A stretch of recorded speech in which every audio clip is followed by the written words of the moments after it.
Só pensei em algumas coisas que eu já assisti, mas tudo relacionado à minha área mesmo, na área da música. Não, show de bola. Só um que não é de música, mas é dois, né? Dois livros que não são nada a ver com música, mas são livros que eu gosto. Então. Show. Gil, nós estamos ao vivo, meu querido. Que beleza. Bom dia pessoal.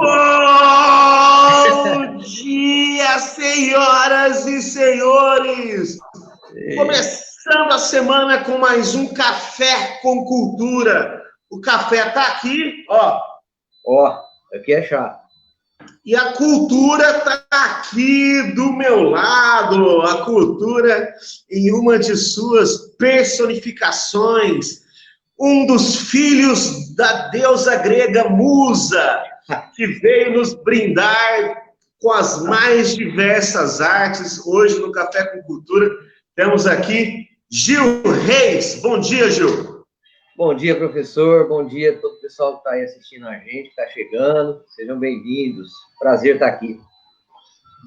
Show de bola, show de bola. Bom, ficamos muito felizes com a sua disponibilidade, com a sua possibilidade de estar aqui conosco, né, nessa segunda-feira de manhã.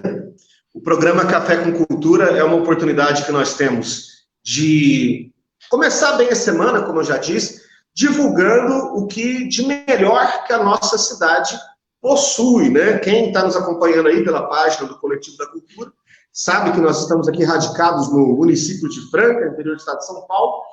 Eu digo isso porque temos pessoas do Brasil inteiro que acompanham a nossa página devido às apresentações, os shows que nós promovemos por lá. Mas um dos motivos de nós estarmos aqui é fazer com que as pessoas dessa cidade de fora conheçam o que de bom, o que há de melhor que a nossa cidade produz. E por isso nós estamos aqui. Muito bem, esse é o programa Café com Cultura e com vocês, Gil. Gil, fala um pouquinho de você pra gente, se apresenta para nós, por favor. Bom, eu sou músico, atuante há mais de 27, 20, eu comecei bem cedo, comecei com 9 anos e estou com 38, então já vou inteirar 30 anos de música como profissional. Né? Não tenho ainda um trabalho próprio, mas está em andamento, mas já participei de vários trabalhos com vários nomes da música mundial. Já tive a oportunidade de fazer algumas turnês fora do Brasil e é isso aí, sou músico, professor de Tai Chi e isso aí. Legal, cara. Mas,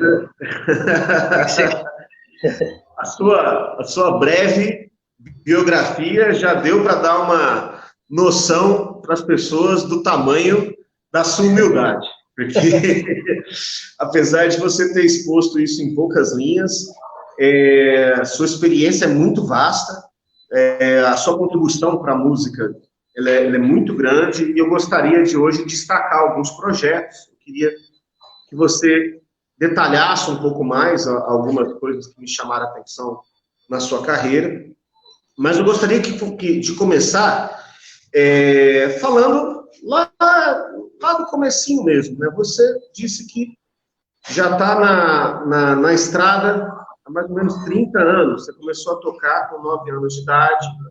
E eu prezo muito essa questão da educação musical desde ali da primeira infância, porque isso é decisivo para a formação daquele adulto no futuro, né? Então, eu gostaria que você falasse um pouco mais dessa sua experiência ali, de pequenino, porque, como diz o ditado popular, é de pequenino que você torce o pepino. Conta pra gente aí. Então, a música veio para minha vida, assim, eu prefiro dizer que eu vim pela música, né? Meu pai músico, minha mãe cantora, então eu sou o filho mais velho, acabou que eu não tive muita escapatória, né?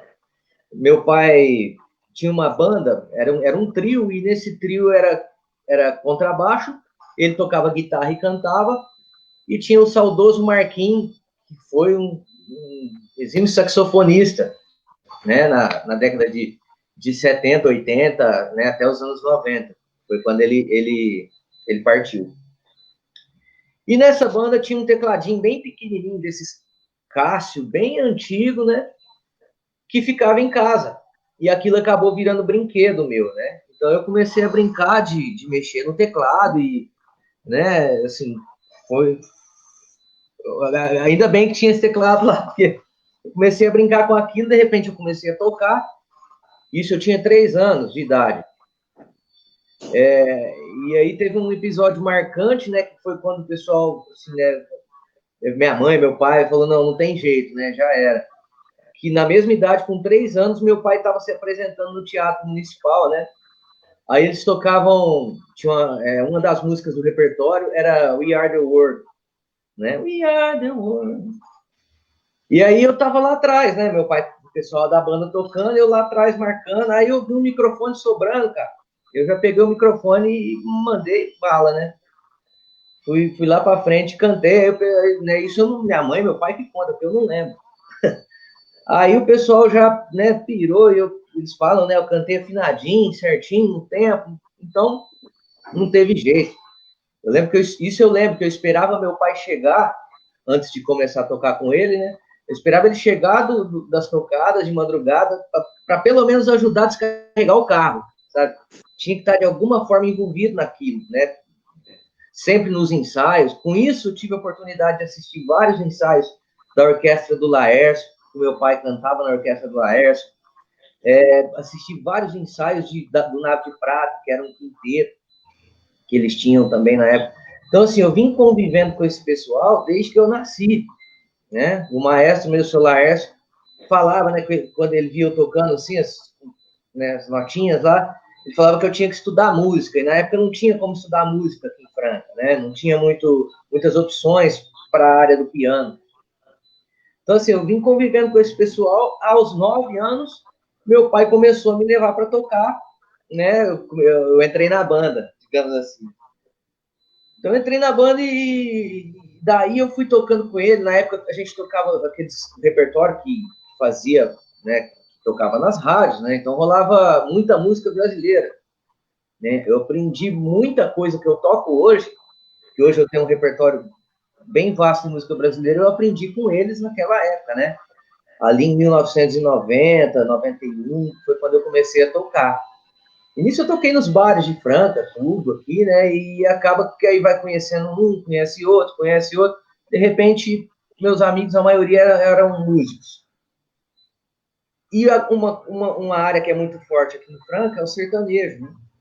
Então acabou que aos 15 anos, mais ou menos, 14, 15 anos, eu fui para uma dupla sertaneja. Fui ser músico, né? De uma dupla sertaneja, que era o André e Gustavo na época. Aí do André e Gustavo, foi a porta, né, para esse mundo da música sertaneja. Dali eu toquei nas duplas todas de Franca, aí, essas duplas, Rodrigo Daniel, Luan e Rafael, Luan e Leomar, na época tinha o Johnny Brenner, sabe, esse pessoal todo da época lá, né, daquela década ali, 95, 96. Toquei com as duplas, tudo tinha em Franca. Né? E aí, sempre conhecendo mais gente. E quando eu tinha... Aí foi, assim, isso tudo eu estou fazendo um resumão, né, brabo, né? Porque se for contar detalhes de como foi, viagens né, tem história que não acaba mais, né? Tem história que não acaba mais. Mas nesse decorrer, quando eu fiz 17 para 18 anos, assim, eu estava com 17 para 18 anos, eu entrei na banda do Rodrigo Daniel, que na época era uma super banda, tinha os músicos, os músicos eram super renomados, né? Então eu lembro que na época quando eu entrei era o Ronaldo Sabino, tocava viola, violão e guitarra, o Fleuber tocava percussão, Jean Francérgio baixista e o batera era o Alexandre Reis, né? Então era assim, era uma gig, era muito legal. Eu lembro que o pessoal, os músicos iam para ver a gig, sabe? Ia do show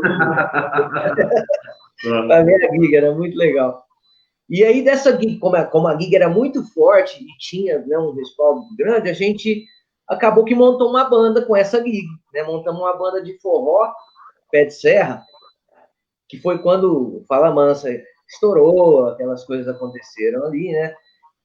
E a gente montou essa banda de forró pé de serra que chamava Banda Macaxeira na época.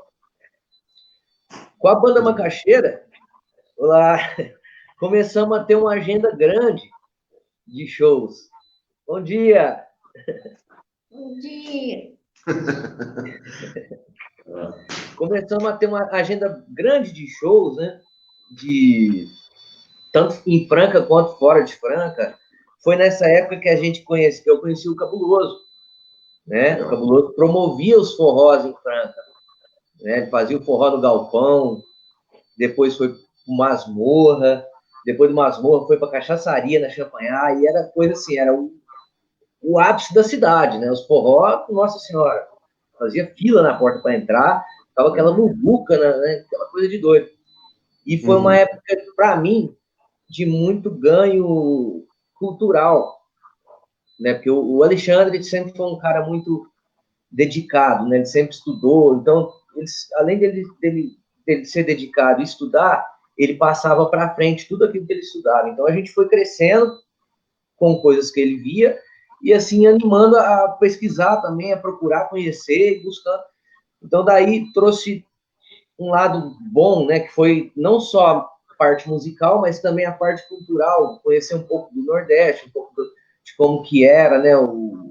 A festa antes de se tornar um estilo musical. Então, foi muito rico nessa época. Mas eu não sossego, hoje em dia é meio que uma metamorfose ambulante, né? Eu vou para cá, vou para ali. Com 2 anos de banda, eu fui convidado a fazer um teste na banda Gênesis, que é uma banda de baile que atua até hoje, né? A banda tem 40 anos de estrada.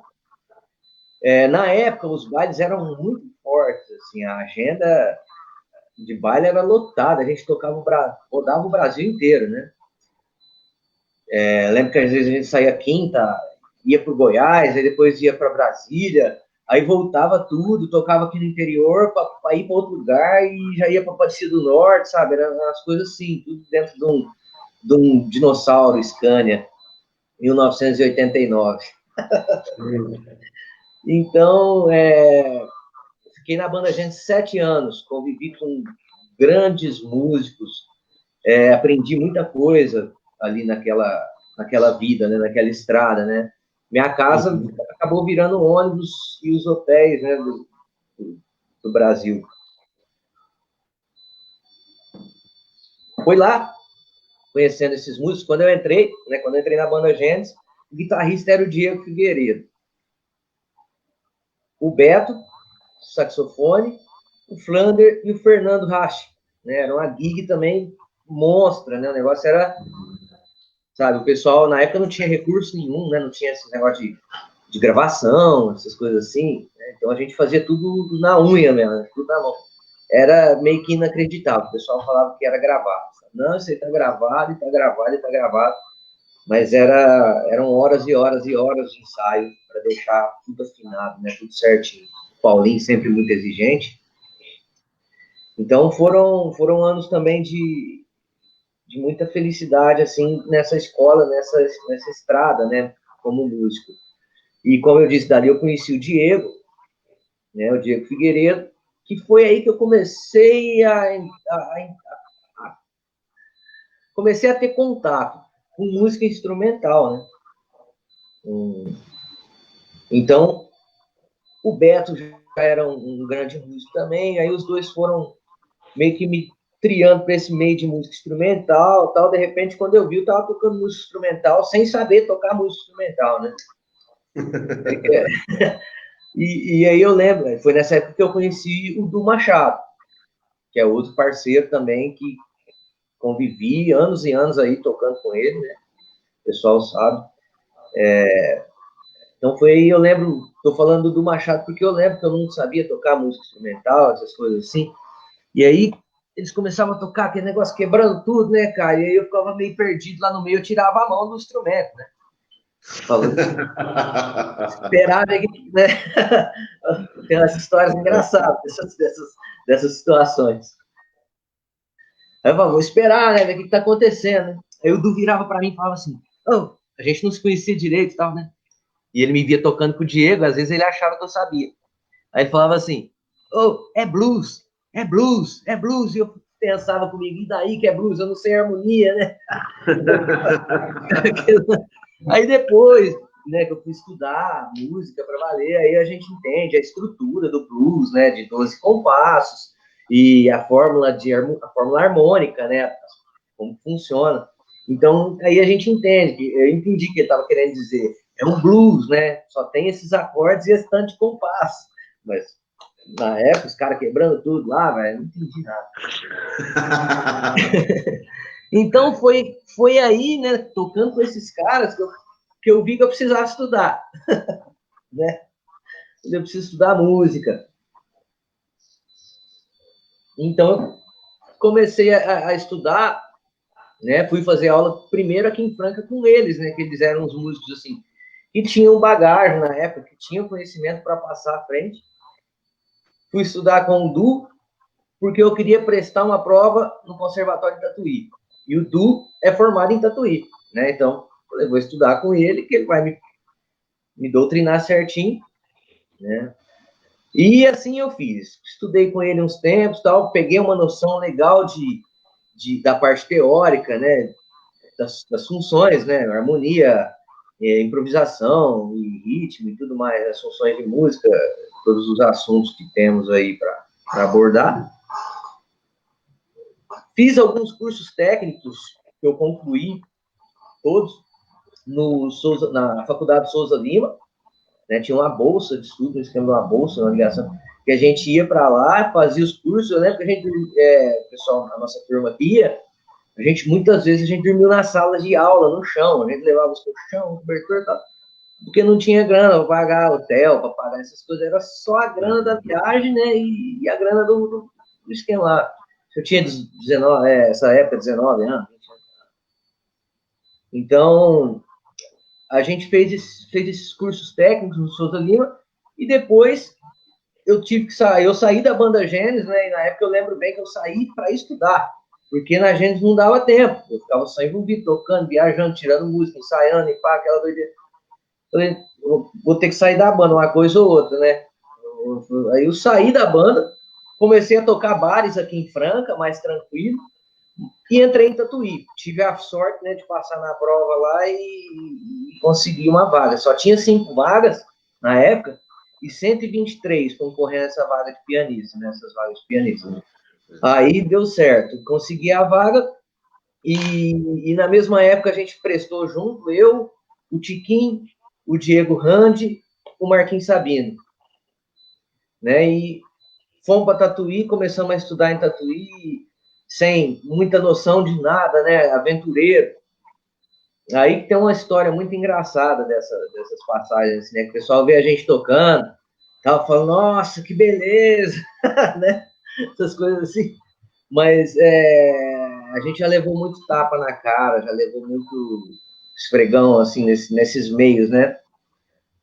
Quem assistiu o filme Splash, né, vai lembrar da história, né? Do conservatório, lá o cara tentando tocar bebop lá, e o professor quase jogando até cadeira, assim, nele, né? E em Tatuí a gente passava coisas assim, lógico que o cara não jogou cadeira, nem baqueta, nem nada assim, mas eram meio que humilhações mesmo, assim, sabe? Aquele negócio, você tinha muita vontade de aprender, você ia embora, né? Então, numa dessas passagens, eu tinha entrado, fazia pouco tempo em Tatuí, e na aula antes de começar a aula de repertório, como eu já tocava tema e já tocava instrumental com o pessoal aqui em Franca, eu já conhecia um repertório, né? Aí eu tô lá tocando uma música do Ticoria, né, que chama Spen. É uma música, assim, difícil, né, mas eu já tinha estudado ela, então eu tocava ela, pá. Aí tô lá dentro da sala, tocando, passou um senhor, assim, andando, né, com a camisa florida, né, aquele esquema assim, né, o nome desse senhor era, o apelido dele era Palito, né, ele era gordão, assim, e ele tinha apelido de Palito, era um maestro paraguaio, né, que também já partiu, então, e ele era maestro da Big Band, cara, de Tatuí, né.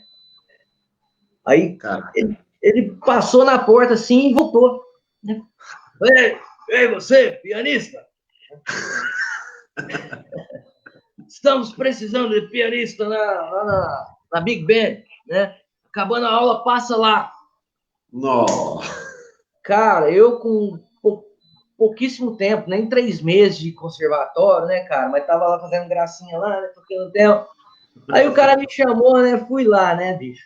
Os meninos lembram dessa história. Fui lá, cara, a hora que eu cheguei lá, o piano lá sobrando, né? A Big Band inteira lá, aquele monte de música, e o piano lá sobrando, me esperando. Não, cara. Cara, aí sentei no piano e eu sempre, assim, como eu não tinha estudo e tocava há muito tempo, eu tinha treinado bastante o ouvido, né? A perceber acordes e perceber melodias, sabe? Sem saber que tom que tava, eu ia tocando, eu ia ouvindo e ia acompanhando, né? Tocando. Sentei lá no piano, né? Era um tango. Lembro certinho, era um tango, cara. Aí ele contou lá, né? E a Big Band entrou, né? Eu já saquei que tom que tava, né? E comecei a tocar junto com a Big Band lá. Né? Aí, de repente, pararam, né, cara? O pessoal parou. Aí eu parei também. Aí ele, vamos de novo. Tá, vamos de novo. Começou. Aí o pau moendo, né, cara? De repente, a banda parou no mesmo lugar de novo. Eu parei de novo. Aí ele veio assim, né, cara? Isso tinha 4 folhas de partitura na minha frente, assim, né? Cheio de caixa de uva, né, cara? Aqueles acordes, tudo, cara, tudo pendurado lá, né, cara? Aí ele chegou, né? Falou assim pra mim, pianista, não sabia nem meu nome, cara, nem perguntou meu nome. Pianista, daqui até aqui você tem que tocar. Puta que pariu, né? Eu falei, e agora, cara? Eu falei, sozinho, né? Sozinho, beleza, né? Ah, cara, aí a hora que ele voltou lá, contou. A banda foi, brecou, eu brequei de novo. Aí ele tava com a batutinha na mão assim, cara, ele jogou a batutinha. Vai, pianista! Mostra pra que veio! A sala assim de gente, cara. Eu na hora, bicho, minha cara, né?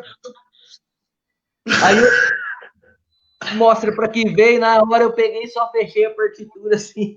Eu dei o banquinho, levantei e ó, cara, nunca mais eu voltei naquela sala lá pra tocar. Nossa, cara. Você não lia partitura ainda? Não lia, assim, eu lia, sabe, notinha por notinha, devagarzinho, não tinha prática. Não que eu tenha hoje, eu não tenho uma prática de leitura à primeira vista como um pianista erudito, né? Mas na época, cara, eu não entendia nada daquilo direito, sabe? Eu, né, não tinha estudo de partitura, essas coisas. Era muito músico de feeling mesmo, músico de baile, né? Da noitada. Então tinha pouquíssimo conhecimento. Aí essa foi uma história que marcou bastante, mas foi bom. Foi bom. Cara.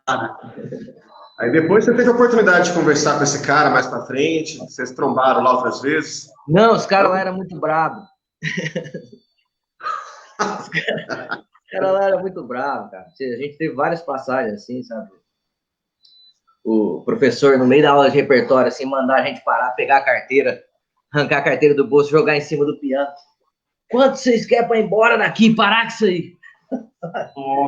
E a gente, né, mas nessa época o conservatório, lógico que tinha os professores, assim, que eram demais, né? O Hector Cochita, né? Os caras eram demais. Mas tinha uns, velho, que era osso duro, os caras não eram bolinho, não. Rapaz, que coisa boa. Ah, cara, existem algumas áreas que elas são cercadas por um certo glamour, né? Então existe até algum romantismo em torno da pessoa pegar e falar assim, eu quero ser músico, ou então eu quero ser cozinheiro, né? Então hoje em dia está muito na moda todos aqueles programas de culinária e tal. Os programas de música também, tem muitos programas caça-talentos que estão promovendo. E às vezes as pessoas não têm ideia do quanto que o processo de formação desse profissional ele é cercado de inclusive, como você está descrevendo, de violências das mais diversas ali, que podem, se por um lado, podem constituir experiências que serão fundamentais para a mudança de atitude da pessoa, por outro lado, também pode acabar fazendo com que a pessoa desista. Traumatizante. É o que eu falei, é o que eu tava te falando, a vontade era tão grande, assim, de aprender, né, cara, que a gente baixava a orelha, né, e ficava pianinho, né?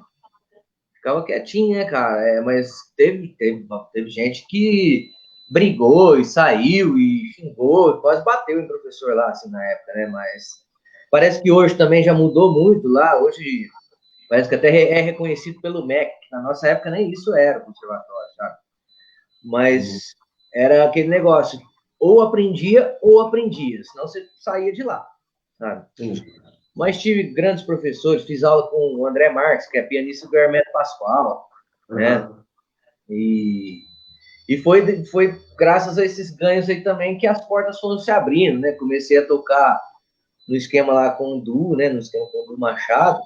Do Machado, na época, tinha um quinteto. Na época, um quarteto, né? Que era ele, batera Marinho, Chico Léo guitarra e o Beto saxofone, né? Aí ele gravou o primeiro trabalho dele, isso há 11 anos atrás, e tinha, no trabalho tinha teclado, tinha acordeon, e ele me chamou para participar do lançamento desse trabalho, né? Tô lendo ali. Banda Gênesis era, até hoje, é uma banda muito ponta firme. Então, eu comecei a tocar no Du, né? Quando lançou esse CD, quando ele lançou esse trabalho, ele me chamou para participar, daí eu fiquei na gig. E aí, aquele negócio, né? Aí vem a recompensa do lado do estudo, né? Porque o lance de estudar música é muito assim, para o músico, né? É lógico que quanto mais qualidade a gente levar para quem está ouvindo, melhor. Mas a satisfação é para o músico, sabe? O cara conseguir sentar no instrumento e tocar com naturalidade, sabe? Sem premeditar nada, simplesmente sentar e fazer música. Isso aí é uma satisfação para a gente mesmo, né? Para quem toca. E aí, com esse esquema do Du, foi onde eu comecei a ter uma vida ativa, né, como músico instrumental, e também tive essas oportunidades aí de tocar com grandes nomes, né, da música mundial aí, né, toquei com muita gente bacana, não sei se o pessoal que é seguidor aí dos músicos, mas ó, eu toquei com Alegre Correia, que é um cara que hoje é brother, assim, na época eu era fã, né, e depois que eu toquei com ele, acabou virando brother. O cara já ganhou Grammy e tudo mais, sabe?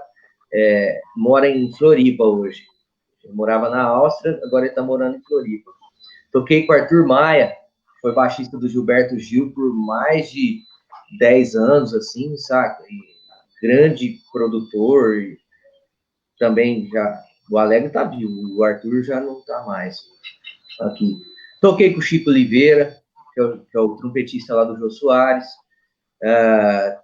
Pouco tempo atrás, junto com o Diego, eu toquei com o Sérgio Reis, com a Sandra de Sá, toquei com o Gabriel Grossi, com o Thiago Espírito Santo, que é filho do Arismar, toquei com o Robertinho Silva, que é um cara que eu vou falar depois também, que foi baterista do Milton Nascimento por mais de 30 anos, Márcio Bahia, que tocava na banda do Hermeto Pascoal também por mais de 30 anos, Cisão Machado, que tocou com Elis Regina, tocou com o pessoal da Pesa Sérgio Mendes,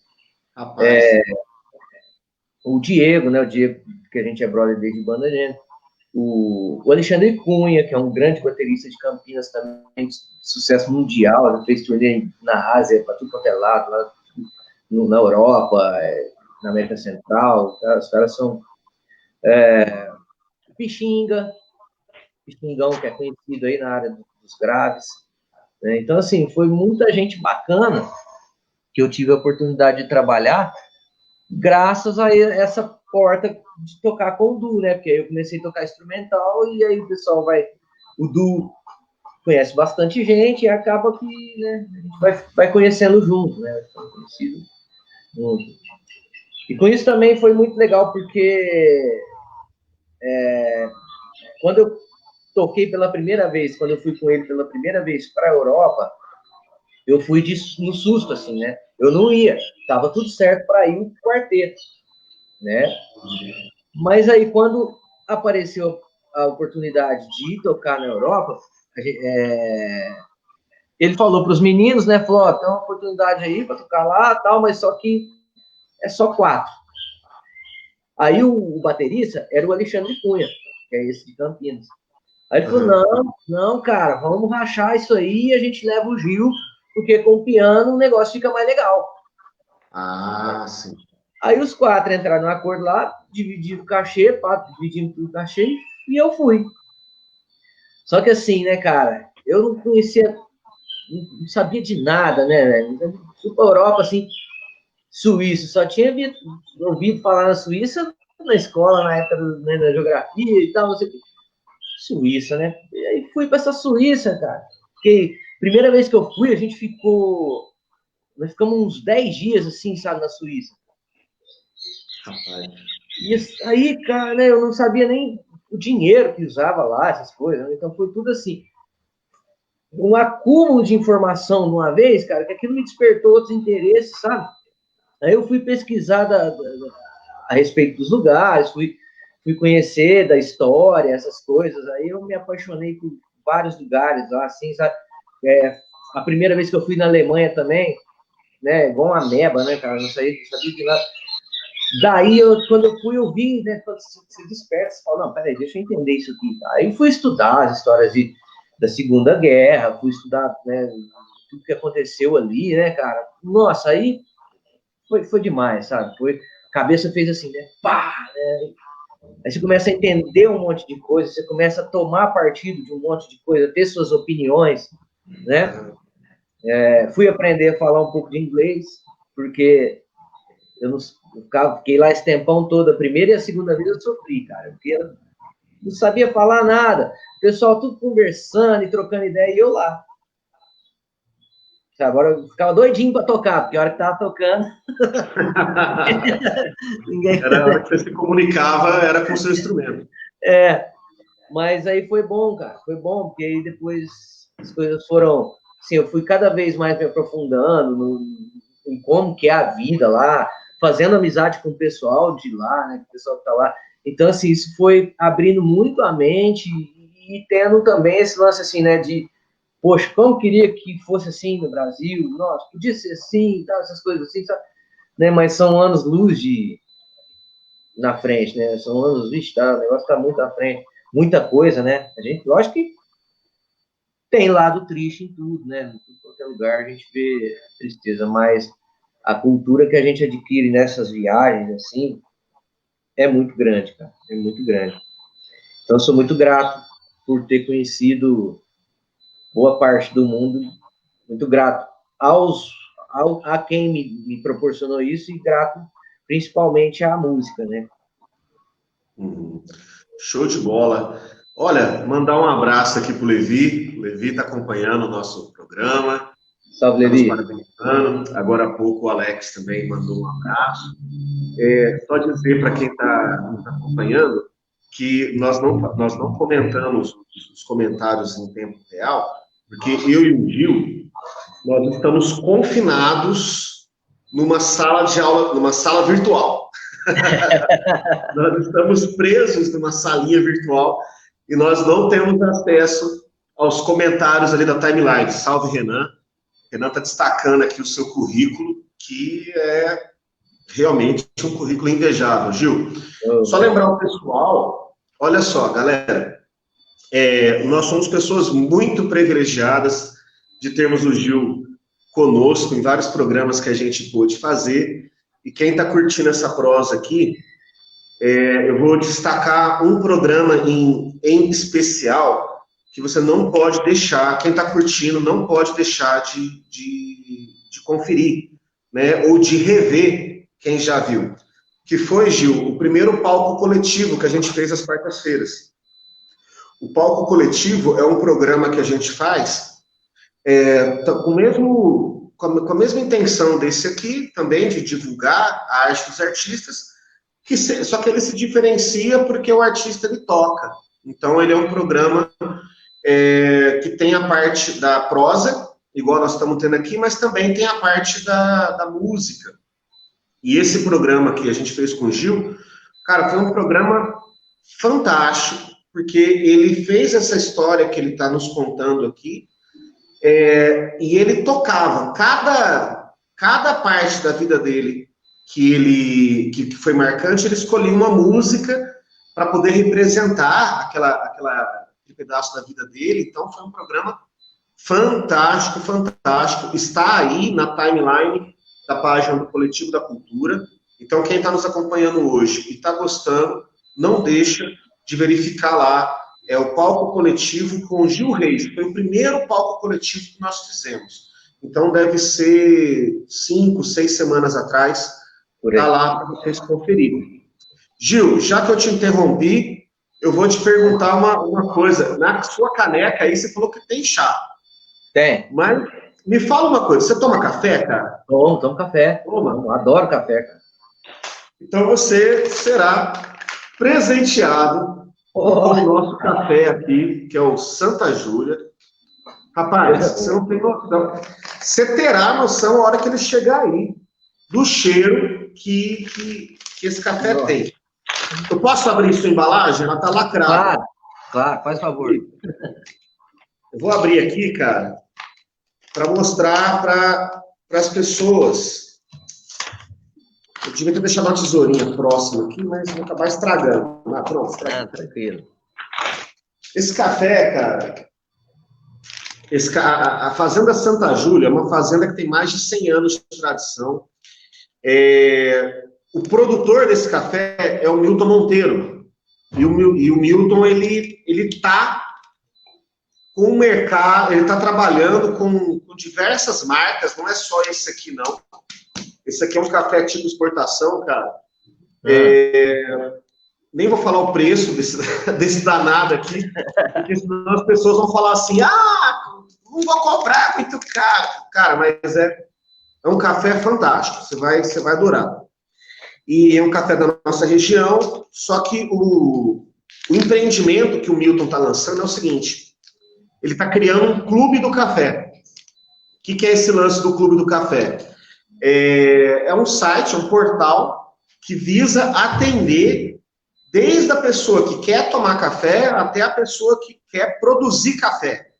Então, ele vai trabalhar com insumos para o produtor de café, tudo mais e tal, mas ele também vai trabalhar para o consumidor. Aí o cara, lá no portal, que é o Clube do Café, vai poder escolher a marca, a característica, entender um pouco mais sobre a história de cada grão, a forma de fazer, a forma de plantar.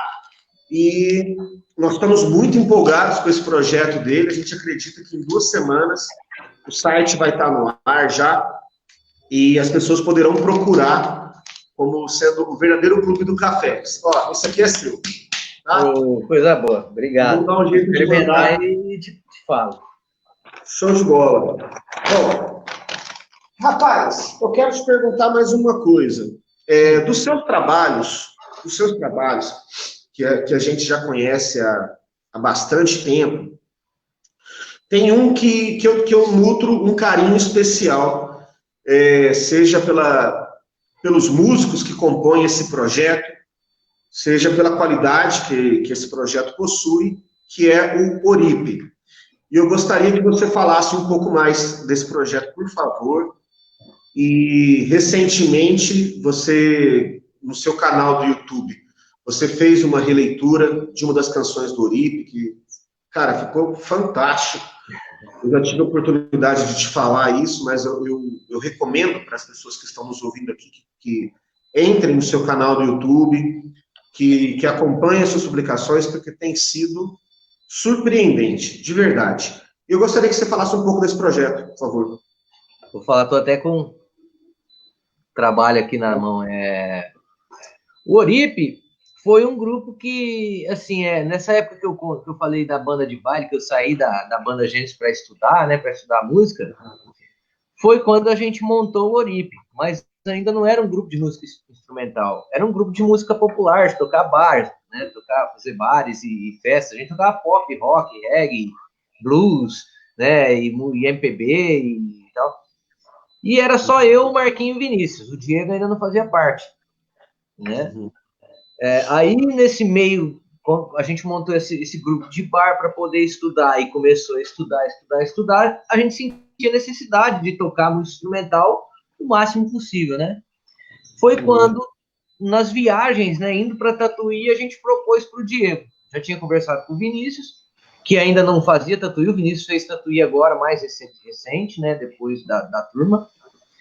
E aí a gente chamou o Diego, falou, Diego, você não quer entrar no grupo e tal? Porque eu fazia os contrabaixo na mão esquerda, né, nos bares, né, no pop, no rock, eu fazia as linhas de baixo com a mão esquerda e os teclados com a mão direita. Mas para ficar tocando instrumental assim, eu ficava preso, né, cara? Porque eu não fazia nenhum direito, nem outro. Então, aquelas, né, duas funções, aí o Diego entrando, eu fiquei livre para tocar só o teclado, fazer só o piano, né? E a gig ficou muito legal, já era muito legal só nós três, né? Com a entrada do Diego, ficou mais legal ainda. Tão legal que a gente largou mão de tocar bar, né? De tocar música pop, começou a tocar só instrumental, né? Naquela época lá do jazz, do Picanha, nas terças. Que era... Raul! Grande Raulzão, né? Ô, professor! Naquela época lá, a gente começou a tocar no Picanha também, né? Tinha a Guilherme Solar, tinha às vezes o Marquinhos Prado, às vezes o Diego, né? E aí cada vez montavam uma gig, então, e tinha o Oripe também. Eu participava das deles, às vezes, e tocava com o Oripe. E assim, era muita curtição, sabe? Como, né, até é muito difícil, assim, se ganhar bons cachês tocando música instrumental, né? É um ou outro que ganha ali, né, cara? Mas, né, tem música aí da pesada que às vezes acham, o cara tá tocando lá com power metal, tá tocando com não sei quem, acha que o cara tá nadando, né? E não tá, o cara tá sofrendo as mesmas coisas que eu aqui em Franca enfrento, sabe? Tá enfrentando a mesma coisa lá. Então, a gente tocava unicamente pelo prazer de tocar, né? Ganhava um cachezinho ali e na época eu bebia, eu tomava meus uísques, né? Gostava de tomar uísque tocando, e então aquilo ali era o melhor programa que tinha na semana. A gente esperava chegar terça-feira para poder tocar, né? Nossa. Então era muito satisfatório. Aí a gente falou, pô, a gente precisa gravar um disco. Precisa fazer um disco, tal, como é que faz? Vamos compor umas músicas aí e vamos gravar. E o Vinícius sempre assim, o Vinícius sempre teve mais facilidade em compor, né? Na época ele tinha mais facilidade e a maioria das composições que estão aqui são deles, né? E tem uma do Diego e duas minhas. Mas os arranjos, assim, o processo né, a música vinha com esqueleto e a gente fazia o arranjo, né, a introdução, como vai ser, quem vai solar, quem não vai, né, esse foi um laboratório que nós quatro fizemos junto nessa época, né, que foi muito prazeroso e valioso, né, quem conhece o trabalho sabe assim, já ouviu, vai perceber que as músicas, assim, não tem nada de virtuose, de complexo, nada disso, é som para fazer bem mesmo, assim, música instrumental para todo mundo ouvir, né? Não querer selecionar só quem conhece, só quem é músico vai ouvir isso aqui. Não, a gente fez para todo mundo ouvir. E ficou um trabalho lindo, né, cara? O encarte ficou muito, muito bem feito, né? Um trabalho lindo. Aí, ó. Aqui. Ficou muito legal. Pode crer. Tá no Spotify? Algumas coisas sim, preciso colocar o resto. O Diego colocou na época, porque o Diego ele sempre foi mais à frente nesse esquema de tecnologia, essas coisas, de canal no YouTube, e Instagram, e Facebook, essas coisas assim.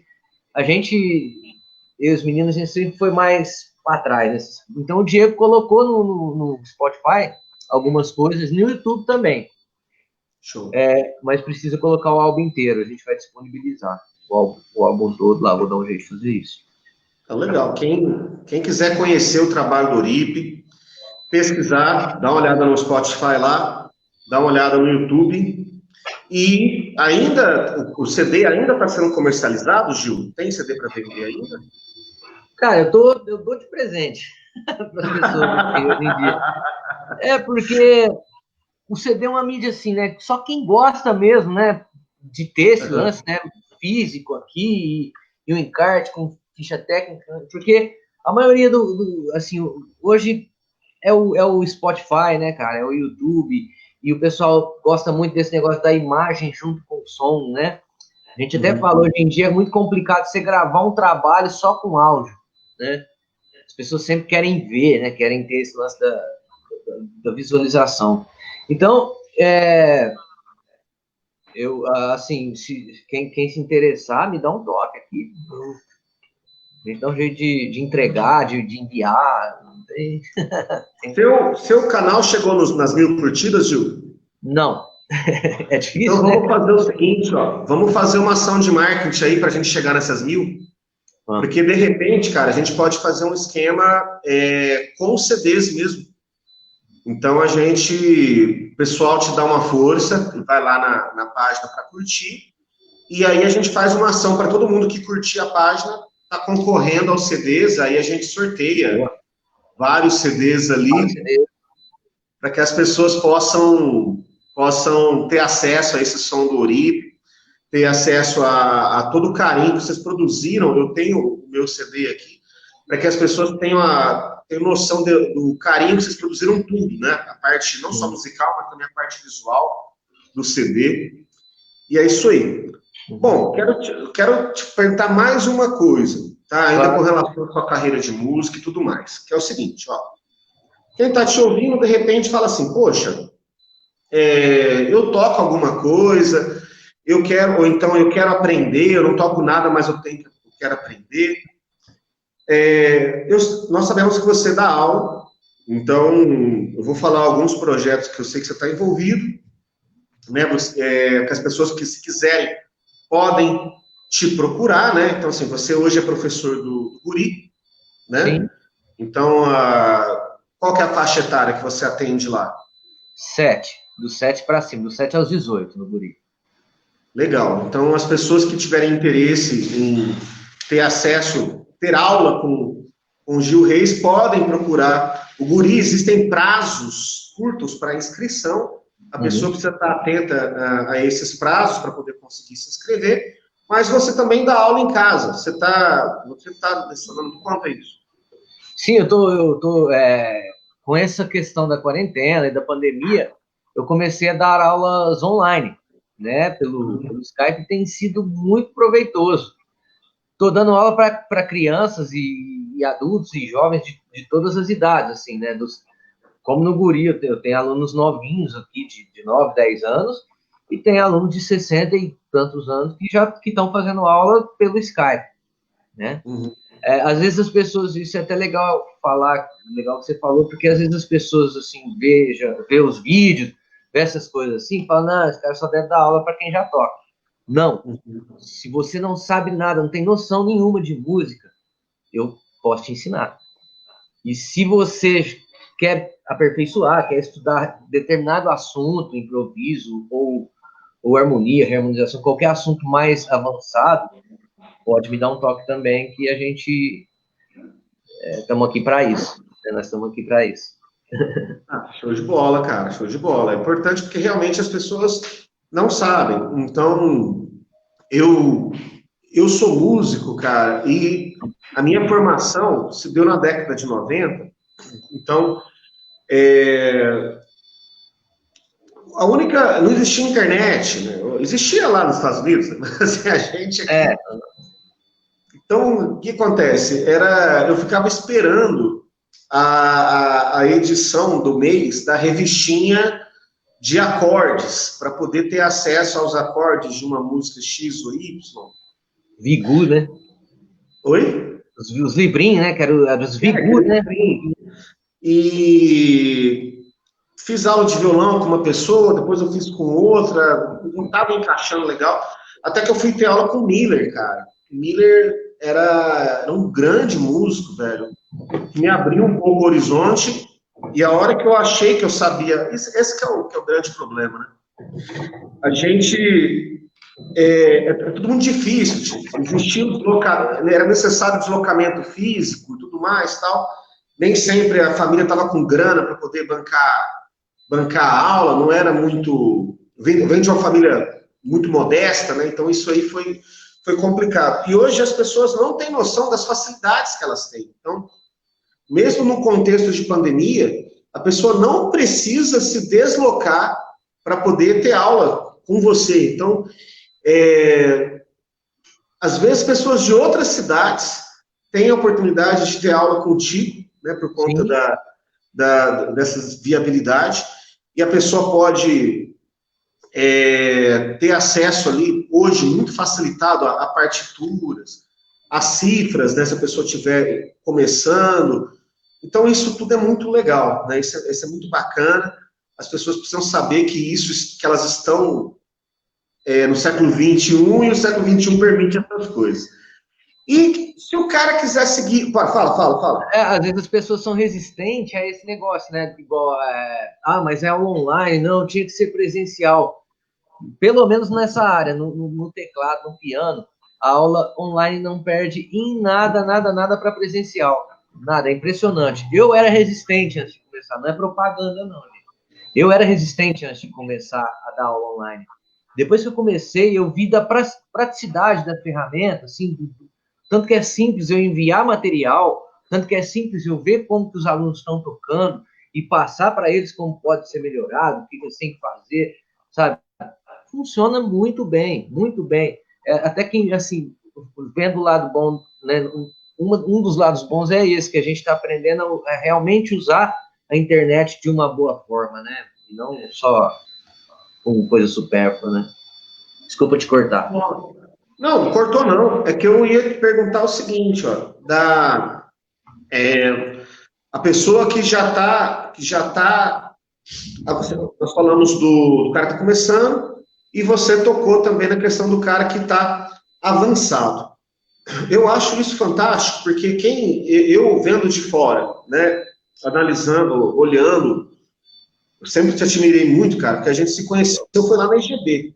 A gente se conheceu, foi lá. Eu nunca parei de estudar música. Por quê? Porque eu sou limitado. Então, eu preciso estar estudando pra caramba para poder ficar mais ou menos. Então, o que acontece? De repente, você tem uma pessoa que já está na lida, ali, um cara como eu, que está na lida há muito tempo, e que praticando a música, porque a música, para mim, não é fonte de renda, mas, por outro lado, ela é uma cura, né? Ela é um processo terapêutico que me ajuda a sistematizar uma série de coisas, né? A cultura, ela tem essa capacidade. Então, de repente, olha, eu acho fantástico. De repente, por exemplo, você, puxa, eu preciso estudar harmonia. Eu sei que o Gil, ele dá aula disso online. Cara, é um zap para entrar em contato, é um zap para marcar a aula, e pá, acabou, né? Então isso aí é muito legal, você está de parabéns com esse projeto seu. É bacana, assim, que, igual você falou, não precisa ser pianista ou tecladista para vir estudar esses fundamentos. Eu disse há pouco tempo, eu estudei com o Du é contrabaixista, mas eu pegava aquilo que ele me passava e transpunha para o meu instrumento. É igual você está falando, professor, você não precisa ser pianista para estudar os fundamentos, as teorias, aquilo que você quer aprender, você pode tocar qualquer instrumento. E outra coisa que eu queria ressaltar que você falou é a questão de ser limitado ou não. Eu tenho um pensamento comigo que acho que todo ser que vem aqui nessa passagem, que vem nessa experiência, tinha que vivenciar a música, sabe? Não precisa cantar bem, não precisa tocar bem, não precisa... Mas tinha que sentir essa energia, tinha que ter essa cura, sabe? Imagina, é um desperdício você viver aqui 70, 80 anos e não ter contato com o instrumento musical, não ter contato com... Só não sentir a energia da música. Então, esse é mais um toque, assim, para quem não tem conhecimento, para quem não sabe tocar, para quem nunca pegou um instrumento, vamos tocar, que vocês vão ver o bem que faz, sabe? A música é um remédio, é uma energia. Se vocês se sentem bem quando vocês ouvem música, sabe? Tocar sem descrição, é o que eu falo. Eu recebo muito mais quando eu toco do que quem está me ouvindo tocar. Porque antes da energia atingir quem está atingindo, está passando por mim. Então, isso é prazeroso demais, isso é muito gratificante. Eu posso deixar um testemunho aqui nesse sentido. As pessoas mais próximas a mim já escutaram eu falar isso várias vezes. Então, não custa repetir aqui, que as 3 coisas mais importantes que eu já fiz na minha vida... Quais são as 3 coisas mais importantes que eu já fiz na minha vida? Foi ser pai, ter aprendido a tocar violão e ter ido no show do Roger Waters em 2012. Aí, mano. Essas 3 experiências, elas se equiparam. Tá? Não, esqueci. É nessa hora que a minha esposa me olhou super feio aqui agora, porque eu não incluí ela nas 3 coisas, mas ela, obviamente, ela está incluída, porque ela faz parte da experiência de ser pai. Né? Lógico. Não tem como excluir. Ela acabou de me xingar, eu acho, não sei se o microfone pegou, mas está tudo bem. É isso aí. Gil, olha, cara, a gente está falando há 1 hora, viu? Coisa louca, né? Eu quero te perguntar mais algumas coisas aqui, que esse é um programa de entrevista e a gente imita os programas de entrevista bregas que existem. E então a gente resolveu colocar um pinga-fogo no meio do programa, né? Então esse pinga-fogo eu tenho que fazer uma pergunta e você tem que responder rapidamente. Só dar um abraço, ó. O Vitão falou do Fusca. Só dar um alô para as pessoas que já mandaram um abraço para a gente, que o Pedro trouxe para cá, né? Professor Vitor, grande abraço. Leitão, que é um grande parceiro, também deu um salve. A Paula de Nicola passou por aqui também, deu um abraço carinhoso para a gente. Então, depois nós vamos ter oportunidade de ir lá no Facebook responder um por um, tá? E dar um abraço virtual em cada um de vocês também. Bom, vamos lá. Se eu tiver que te perguntar uma década, culturalmente falando, assim, poxa, década de 40, 50, 60, anos 2000, a década de 2010, enfim. Se você tivesse que escolher uma década, é claro que a sua resposta vai acabar influenciando todas as outras perguntas que eu vou fazer. Mas, porra, cara, qual é a sua década? O que você me responderia? 2000. 2000. Ótimo. Dentro dessa década, de 2000 até 2009 ali, dentro dessa década, um estilo musical. Música instrumental brasileira, sem dúvida. Show de bola. Dentro desse estilo, um grupo. Hermeto Pascoal. Show de bola. E aí, tem uma música em especial do Hermeto Pascoal que você pode indicar para que as pessoas pesquisem lá hoje e se deliciem? Você pode falar, tal música é especial para mim. É difícil citar uma, mas eu vou citar uma que é bem especial mesmo, que eu até gravei um vídeo dela umas 3, 4 semanas atrás, que essa música leva o nome do festival, da cidade, né, que preside o festival, que é Montreux. A música chama Montreux. Tem um vídeo no YouTube do dia que ele fez essa música, do dia que ele compôs e tocou essa música. Ele contando a história, que ele compôs a música no hotel, poucos minutos antes de ir pro show. Escreveu lá, tal, chegou no show, passou para os músicos, tudo instantâneo, assim. Ele ainda falou, não era mentira, não era, sabe? Ele tinha composto a música. E para mim, uma das músicas mais lindas do mundo. A música mais linda do mundo. Então, Montreux. Show de bola, cara. Fica a dica aí. Bom, indica um livro pra gente, cara. O pessoal que tá te acompanhando, deixa uma dica cultural. Essa parte da dica cultural, a gente fazia diferente no programa. A gente tinha um quadro chamado Inferno de Dante, que era uma forma da gente incentivar as pessoas a procurar a obra, mas aí ficou um negócio bem polêmico, a gente cortou fora, então você escapou dessa. Conta pra gente aí. Fala um livro. Oi? Esse livro aqui. Opa! Esse eu não li não, cara. Dan Brown, Origem. Tá dentro da série do Código da Vinci? Assim, tá, mas não tá, né? É do mesmo autor e tal, mas é muito legal, porque ia ser até assim, né? Até peço perdão pro pessoal da religião, assim, não tem nada contra religiões, apesar de eu não seguir uma religião, né? Mas eu já até tive alguns problemas por postar alguns trechos desse livro, né? Que ele fala aqui que daqui, não lembro quantos anos ao certo, tinha que achar a parte que ele fala. Daqui tantos anos a humanidade não vai mais precisar de um Deus. Ele fala dessa forma. É bem impactante, né?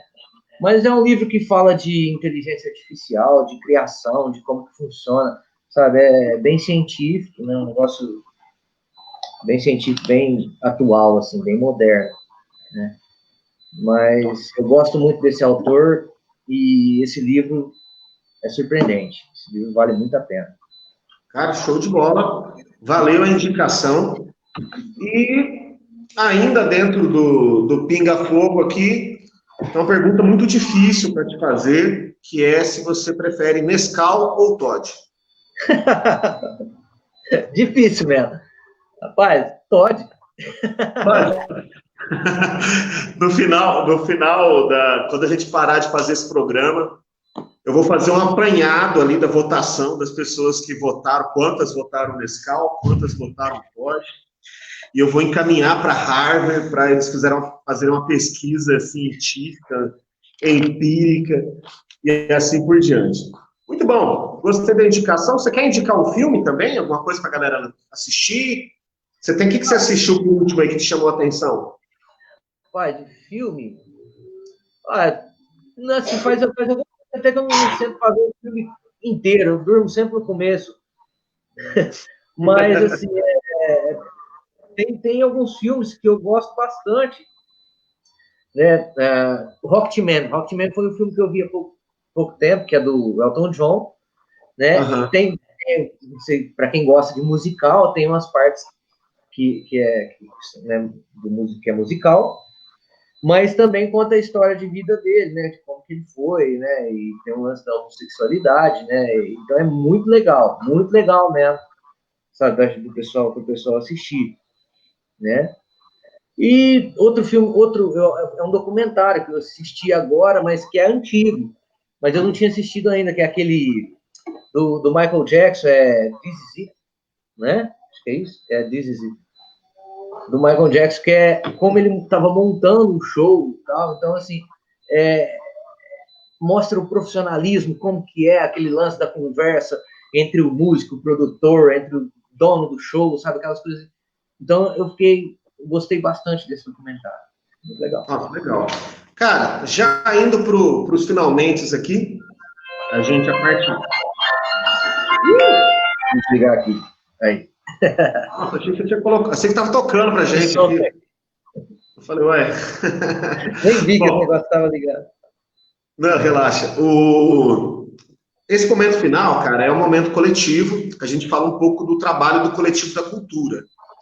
Bom, o Coletivo da Cultura, como você sabe, ele surgiu da necessidade de discutir políticas públicas para a área da cultura, no município de Franca.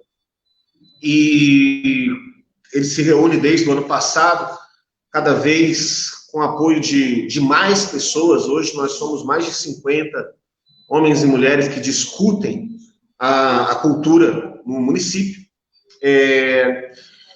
E quando acontece a pandemia, a gente já estava minimamente organizado ali, conseguimos rapidamente dar uma resposta, que foi a criação de um edital uma proposta de edital para que o poder público pudesse atender os músicos que estão numa situação mais difícil. Não fomos apenas nós, né, que tivemos essa iniciativa, outros grupos em Franca também. Foi o caso do Conselho da Cultura, também apresentou um projeto. Mas o fato é que a prefeitura, até o presente momento, ela não deu a atenção que o movimento precisava e precisa ainda, né? Sim. Felizmente, por conta de uma articulação dos partidos progressistas lá na Câmara e no Senado, foi aprovada a Lei Aldir Blanc, a lei que prevê a destinação de verbas do Fundo da Cultura para auxílio, né, desses artistas. Tem sido um debate até interessante, cara, porque de vez em quando a gente vai na internet, a gente fala da importância do auxílio para o artista, aí às vezes algum desavisado vai lá e escreve assim, por que o artista não tem que ter auxílio, não? Por que auxilia o artista? Por que não auxilia o sapateiro, por exemplo? Aí a gente vai lá, com toda a paciência do mundo, escreve o seguinte, olha, o sapateiro em questão, ele está empregado ou está desempregado? Se ele estiver empregado, ele está recebendo salário. Se ele estiver desempregado, ele faz jus ao auxílio emergencial. Muita gente não sabe que o artista não faz jus ao auxílio emergencial. Então, a Lei Aldir Blanc, ela vem atender essa questão, né? Então, a pessoa, se ela, porventura, ela não conseguiu pleitear o auxílio, ela poderá pleitear a Lei Aldir Blanc, ou seja, isso parte da ideia de que a sociedade, ela reconhece a importância que a arte tem no seu seio, né? Sim. Então, eu falei brevemente aqui um pouco da luta do Coletivo da Cultura. Você é uma pessoa que nos ajudou muito em vários momentos, né? Seja nas discussões que nós tivemos, seja nos programas que você se dispôs, que você doou o seu tempo e nos brindou com o seu talento para que nós pudéssemos levar a nossa mensagem cada vez mais longe. E fica aqui uma renovação dos nossos votos, do nosso desejo de que você continue com a gente, continue nos auxiliando, porque o Coletivo da Cultura precisa muito de você, da sua força e de tudo que você tem para nos trazer, viu? Bacana. Obrigado. Tamo junto. Obrigado. Legal. É pela consideração. Bacana. Show de bola, Gil. E vamos já encaminhar aqui para os finalmente. Gostaria que você fizesse as suas considerações finais para que a gente possa liberar as pessoas, para que elas possam começar a semana delas. Maravilha. Agradecer, né, primeiramente o convite, né, seu convite para estar participando do programa. Agradecer todo o pessoal do Coletivo da Cultura por esse olhar sensível à classe artística, né, da cidade. A gente sempre, já até conversamos isso, né, artista sabe tocar, sabe fazer arte, mas é muito desinformado nesse lado mais burocrático da coisa, né, e vocês dando esse apoio para a classe é de grande importância para nós, né, para a gente ter quem nos defenda nesse assunto, né, e agradecer a todo mundo que esteve presente, que está presente aí, acompanhando a nossa entrevista aqui. Obrigado. Show de bola. Gil, obrigado também, te agradeço em meu nome, eu também agradeço em nome do coletivo, e agradeço em nome de cada um e cada uma que passou por essa entrevista hoje e pôde conhecer um pouco mais de quem você é, um pouco mais do seu trabalho. Tá, joia? Obrigadão, viu? Obrigado, Vamos gente. que vamos. Valeu. Valeu. Até mais. Tchau. Tchau.